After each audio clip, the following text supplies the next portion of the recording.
Assalamualaikum warahmatullahi wabarakatuh. Bapak dan Ibu berjumpa kembali ya bersama saya. Masih seputar program guru penggerak. Kali ini saya akan berbagi informasi terkait dengan lokakarya orientasi ya. Lokakarya orientasi adalah waktunya di minggu pertama. Kemudian pemahaman bermaknanya adalah proses belajar di pendidikan guru penggerak merupakan perjalanan pengembangan kompetensi dan dilakukan dengan melibatkan konsistensi sekolah. Kemudian produk yang dihasilkan adalah kesepakatan peran guru penggerak dan kepala sekolah, peta posisi diri, dan rencana pengembangan kompetensi. Saya akan buka satu persatu ya Bapak dan Ibu, lampiran yang nanti harus diisi ya oleh calon guru penggerak. Yang pertama adalah lembar kesepakatan peran dan CGP dan kepala sekolah. Jadi lampiran satu ini adalah lembar kerja kesepakatan peran CGP dan kepala sekolah. Jadi Bapak dan Ibu nanti mengisi lembar ini ya. Ada identitas, nama CGP, nama kepala sekolah, asal sekolah, dan tanggal. Di sini ada isian Bapak dan Ibu ya, calon guru penggerak, apa yang akan Anda lakukan agar tujuan pembelajaran tercapai. Nah, silakan ini nanti dicetak dan diisi menggunakan tulisan tangan ya, atau apabila Bapak dan Ibu memiliki filenya bisa diketik saja ya. Yang kedua adalah apa dukungan yang dibutuhkan agar dapat menjalankan pendidikan guru penggerak. Misalnya adalah dukungan program, dukungan kebijakan, ya, dukungan sarana prasarana, ya, silahkan. Dari kepala sekolah, apa yang bisa kepala sekolah lakukan ya supaya pembelajaran CGP dapat membantu proses transformasi sekolah. Nah, kepala sekolah nanti bisa membuat suatu kebijakan ya yang mendukung dengan pembelajaran calon guru penggerak. Kemudian membuat program-program terkait dengan pembelajaran yang dilaksanakan oleh CGP dan tentunya adalah dukungan sarana prasarana. Itu Bapak dan Ibu untuk lampiran 1 ya terkait dengan lembar kesepakatan peran CGP dan kepala sekolah. Untuk lembar berikutnya ya lampiran kedua yaitu adalah lembar kerja asesmen mandiri kompetensi guru penggerak. Di sini ada nama CGP tentunya ya, asal sekolah dan tanggal. Berikut ini adalah daftar kompetensi guru penggerak. Silahkan Anda lakukan pengecekan mandiri ya terhadap diri Anda secara objektif. Tidak ada jawaban benar dan salah dalam pengecekan mandiri ini. Pengecekan ini bertujuan untuk memberikan gambaran tentang kemajuan pencapaian Anda dalam mengikuti PGP dan tidak ditujukan untuk penilaian kinerja Anda ataupun kelulusan. Bapak dan Ibu, jadi ini adalah penilaian mandiri yang tidak ada kaitannya dengan kelulusan yang Bapak Ibu nanti dapatkan ya di akhir.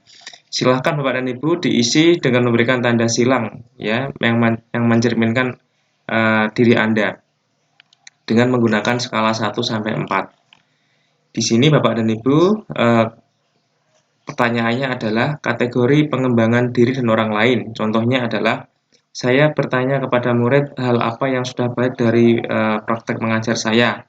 Nah, silahkan ya ini terkait dengan kesadaran. Kalau Bapak dan Ibu mengisi 4, berarti ini adalah kesadarannya sangat tinggi ya.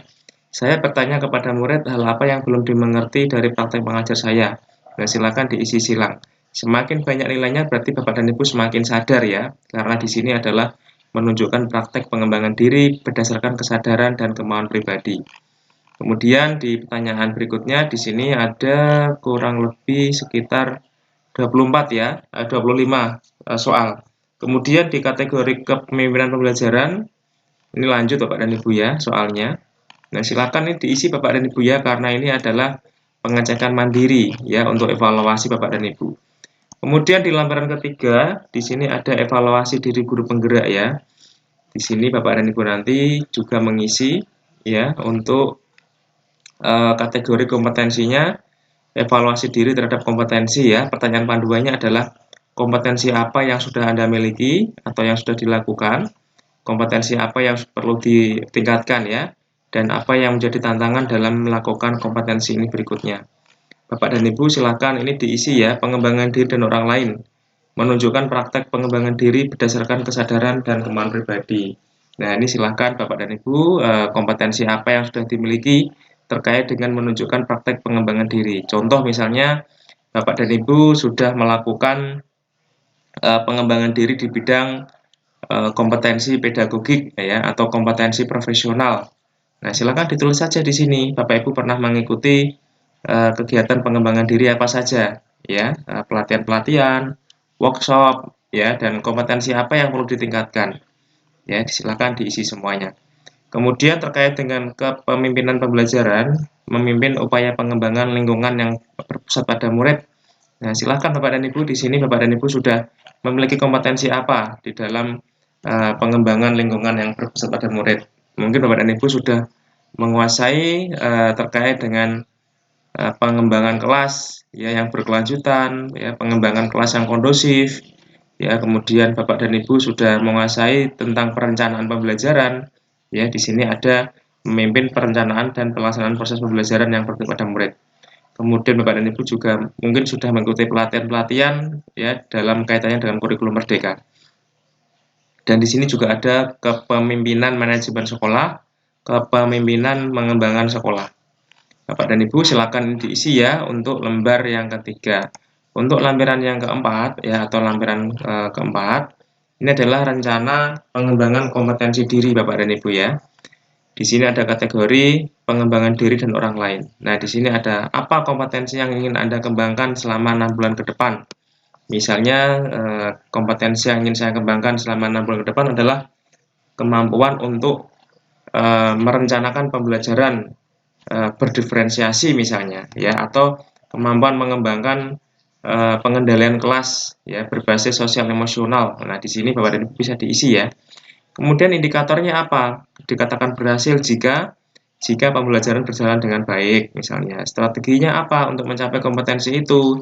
Strateginya adalah ya tentunya belajar Bapak Ibu ya, belajar dan mengikuti pelatihan-pelatihan yang ada. Apa sumber dukungan yang dibutuhkan? Ya tentunya adalah dukungan dari kepala sekolah, kemudian manajemen waktu dan sebagainya ya Bapak dan Ibu ya. Bagaimana cara mengatasi faktor penghambat atau tantangan untuk mencapai kompetensi tersebut? Nah, untuk mengatasi tentunya adalah berkomunikasi ya Bapak Ibu ya, berkomunikasi dengan pihak terkait, kemudian mencari solusi ya, solusi dari permasalahan yang ada. Nah, ini adalah lembar kerja pengembangan kompetensi diri. Di sini kategorinya ada 4 ya, pengembangan diri dan orang lain, kepemimpinan pembelajaran, kepemimpinan manajemen sekolah, dan kepemimpinan pengembangan sekolah. Itu adalah lembaran 4 ya, lembar kompetensi rencana pengembangan kompetensi diri. Kemudian yang terakhir adalah lembar evaluasi lokakarya ya, lokakarya orientasi. Bapak dan Ibu, mohon kesediaannya mengevaluasi kegiatan ini ya untuk meningkatkan kualitas lokakarya berikutnya. Bapak Ibu silahkan Bapak dan Ibu isi ya sesuai dengan yang Bapak Ibu rasakan. Jadi di sini ada skalanya, belum dilakukan nilainya 1, mulai dilakukan nilainya 2, sering dilakukan nilainya 3, dan konsisten dilakukan nilainya 4. Konten lokakarya, tujuan lokakarya jelas. Ya, silakan nilainya berapa. Kalau sering konsisten dilakukan, ya nilainya 4. Tujuan lokakarya tercapai, durasi waktu dalam menjalankan sesi cukup, materi bermanfaat, dan sebagainya. Pendamping lokakarya, ini berarti adalah pengajar praktek ya, memahami materi secara mendalam, mampu membawakan materi dengan menarik, mampu menjawab setiap pertanyaan dengan tepat, mampu membuat suasana yang mendukung, mampu memberikan contoh konkret, mampu mengelola kelompok, dan secara umum pendamping ini sesuai dengan harapan. Kemudian Bapak dan Ibu bisa tuliskan di sini ya pertanyaan terbuka, komentar terhadap pendamping lokakarya. Kemudian terkait dengan fasilitas dan lingkungan, tempat aman dan nyaman, makanan cukup dan sesuai selera, fasilitas toilet yang nyaman, secara umum, fasilitas dan lingkungan sesuai dengan harapan. Tetapi apabila lokakarya orientasi ini dilakukan secara daring, maka lingkungan ini ya menyesuaikan dengan model lokakarya orientasi yang dilaksanakan secara daring. Bapak dan Ibu, itu adalah 5 lampiran ya yang harus Bapak Ibu isi. Silakan diisi dengan baik, kemudian nanti di-upload ya di LMS apabila memang ada menu upload. Kalau tidak, biasanya nanti akan dibawa kepada lokakarya berikutnya. Dan untuk lokakarya 1 Bapak dan Ibu, itu adalah bulan ke-1. Bapak Ibu nanti persiapkan juga ya. Biasanya nanti untuk lembar kerja yang diisi pada lokakarya sebelumnya dibawa ke lokakarya berikutnya untuk evaluasi. Demikian Bapak dan Ibu informasi dari saya, semoga bermanfaat. Untuk lampiran ini Bapak dan Ibu bisa download di LMS ya. Silahkan cari di menu lokakarya orientasi. Terima kasih, semoga bermanfaat. Jangan lupa like dan subscribe. Klik loncengnya biar tidak ketinggalan informasi dari saya. Assalamualaikum warahmatullahi wabarakatuh.